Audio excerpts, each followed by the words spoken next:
Yeah, they've been real good. You know, you understanding the schemes that Stanford brings, both offensively and defensively. Our guys have been really good.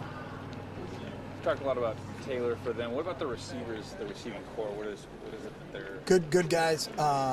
Terrell is obviously athletic, can move. Patterson, same exact thing. And then really the focus of their passing game though is on the tight ends. Ertz and Tuilolo, the two guys that are matchup problems for anybody that they play. So you throw those tight ends in there with those receivers, and it's a formidable passing attack. So.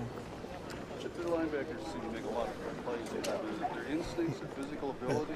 It's everything, Bob. They're talented. They got two great outside ones in Thomas and Murphy, and then Shane Scove and Tarpley inside, and they got depth too. So they're not just playing four; they're rotating. But really good. And the strength of their football team on the defensive side of the ball is that front seven, and it starts with those four linebackers. They're big. They can run.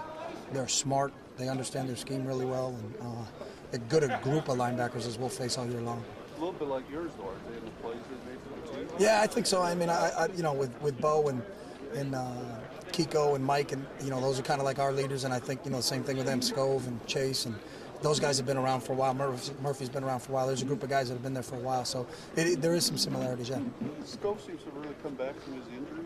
Yeah, he doesn't look like he's shown any ill effects, and he looks like he's the real leader of that defense. They kind of thrive off of him, and but he doesn't look like he's slowed down. It's kind of like he was 2 years ago. So when you look at the front seven, I mean, obviously big, physical, and talented, are they complementary players to each other, or do they do different things, or are they all pretty similar?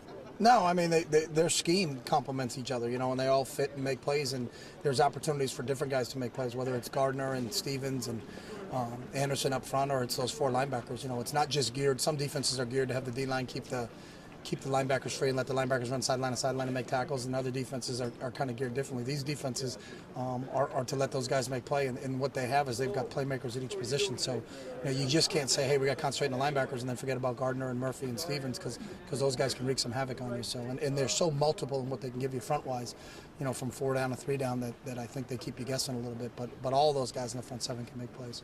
I won't ask you for your game plan, but in terms of preparation, when you're watching film, do you learn more from a game like Oregon State, where they kind of had some success running against them, or at USC where they didn't have as much? We watch every game. So our game last year and every game this year, and gone back to where some of their other coaches have coached before. So we study everything we can from a possibility. There's we don't really try to say, hey, just let's look at this one game, because everybody's game plan changes. Same thing with us, offensive and defense. Our game plan changes on a weekly basis. So you got to look at the totality of what they're doing and everything they're doing to get a good grasp of what they're kind of what their philosophy is and what they're trying to do to you.